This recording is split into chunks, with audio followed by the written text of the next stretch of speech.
pagka-involve mga igala sa mga kabataan sa krimen, ginapasangil gihapon ni nila ka BBM kang Duterte, mga kaigsuonan nga na magud sila, master kay sila na mga katropa.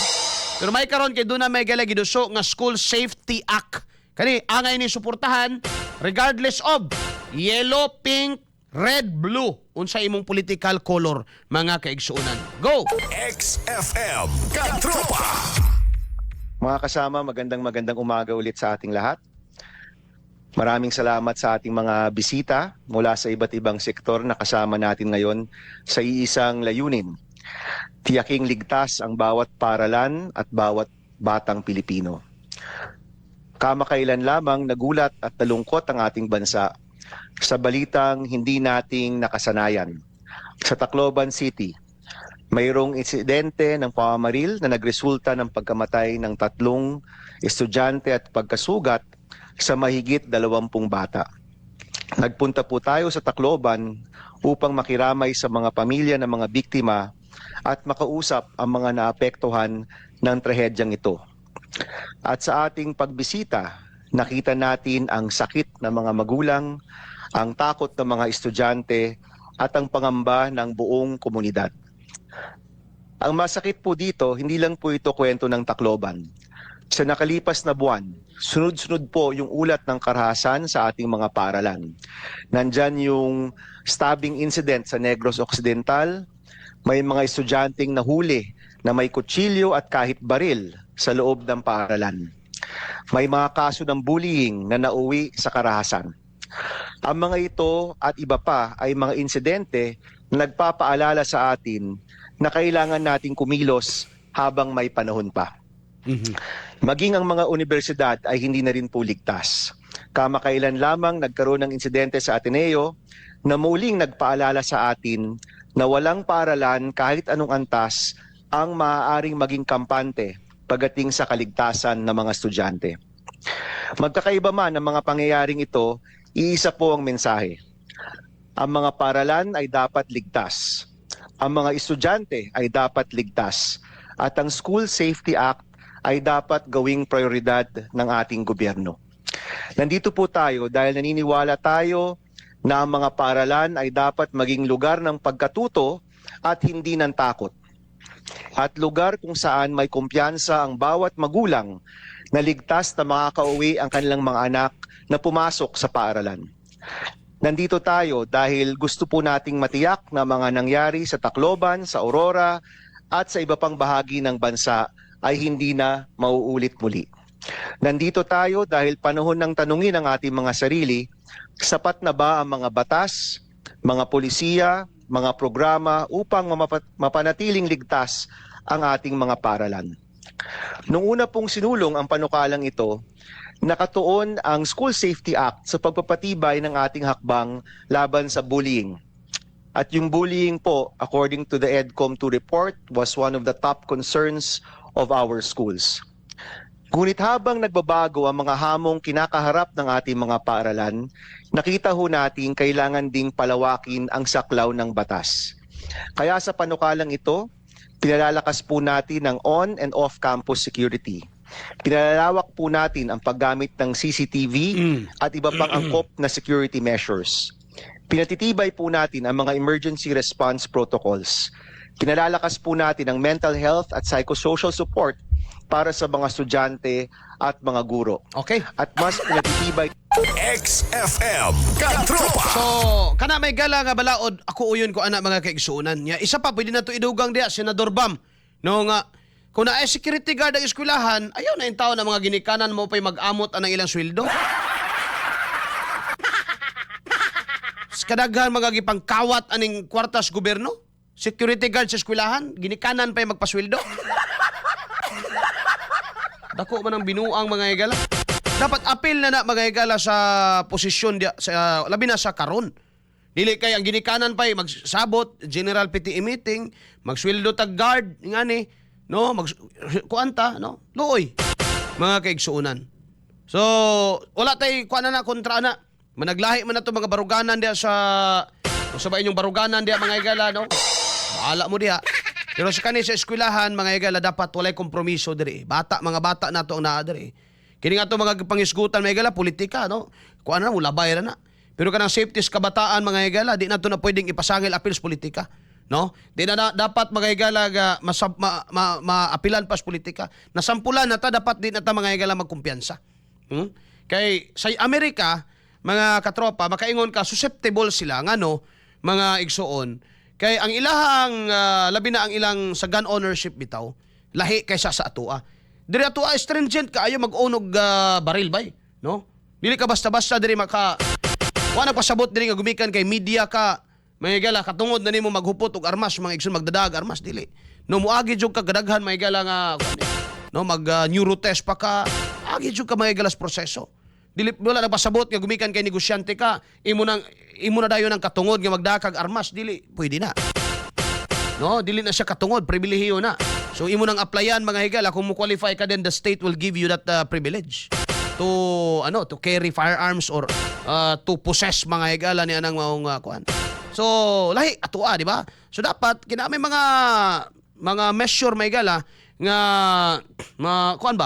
mapugnan ang mga bata to own or sa inyo mismo panimalay mga igsoon. We expect nga dili unta nga ang resulta, but then again nasulod naman gyud ni hitabo naman gyud ni, so pwede di siyang mahitabo just like what happened mga higala sa ubang mga nasod, no? So dapat no ang mga eskwelahan dili lang pud ng CCTV nga kuan ra pod gikan ra sa timo, no?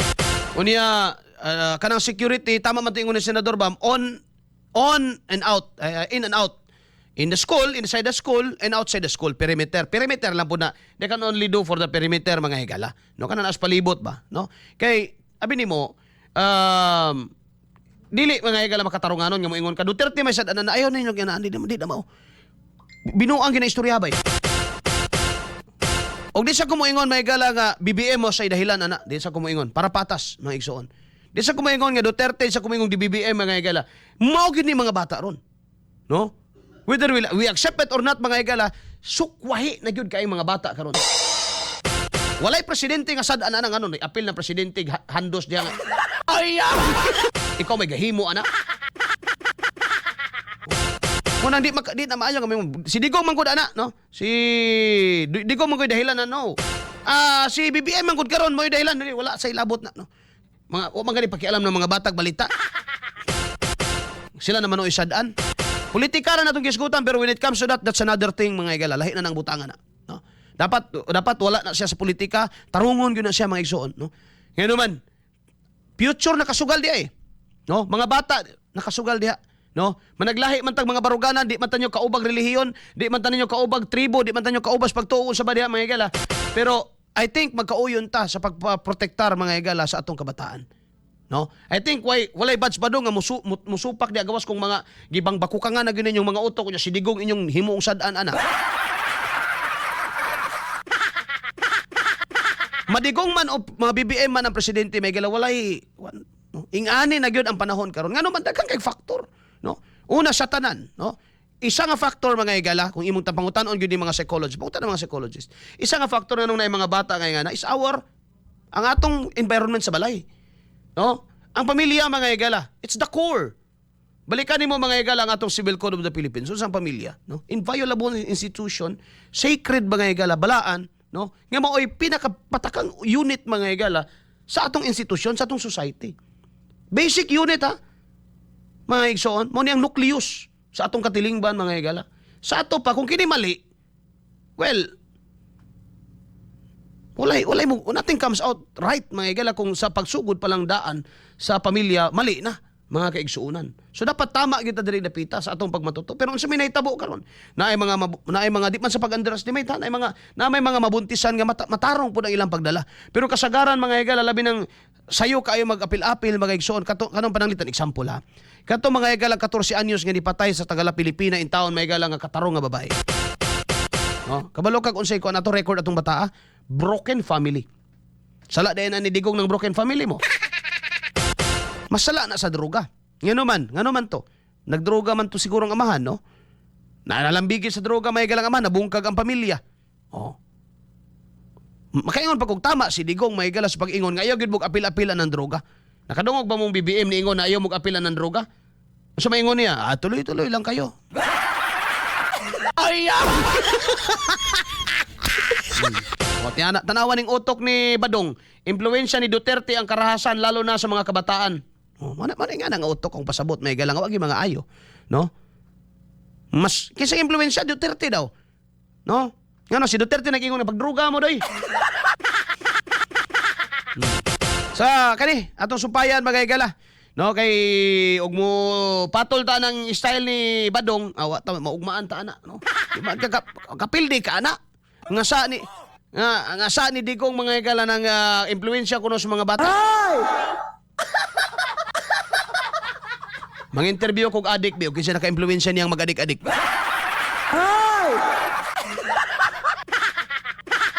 Diba? Again, managlahi man tag mga ruganan, tribo, relihiyon, status kinabuhi, but we can all agree for the safety of our children. Tingali magkasinabot ta ni ana mga higala, no? Daghang kay mga factor, pamilya, bungkag mga higala, anong bungkag man, no? Gadruga ang amahan, ngano si Digong gasugo ato, magdroga, no? Uning naingani ang kuan karon, ingani ang kuan offspring, ang tawagan na. Ingani ang upbringing sa bata may higala, ngano man walay amahan, inahan nga gidakan. Asa nagdako na palengke? Asa nagdako sa lula, no? Lahi ra man ginang nagdako sa amahan, inahan may higala, no? Unya malambigit ma-impluwensyahan sa mga barkada nga di mao. Niya pa'y social media, diya pa'y mga cellphone, video games, etc. Dagang kay factor may gala. So, dili makatarunganon mo ingon ta nga ana na lang para tarong para way samok iana ta ng politika. Padaplin ta na mga higala. We can all agree. Nga importante ang safety mga higala sa atong mga kabataan, no? Di na kinahanglan impeachment diha. Di na kinahanglan mga higala ayuda diha. Di na kinahanglan og kanang kamay na bakal diha. We can all agree. Gawas lang mga higala kung si Bads Badong di gid mo agree. Kay ingon ni Bads Badong, Duterte ang dahilan ng karahasan. Og ako'y Digong mga higala, nya ako panalitan mamatay. Kalagon gyud ako ni mga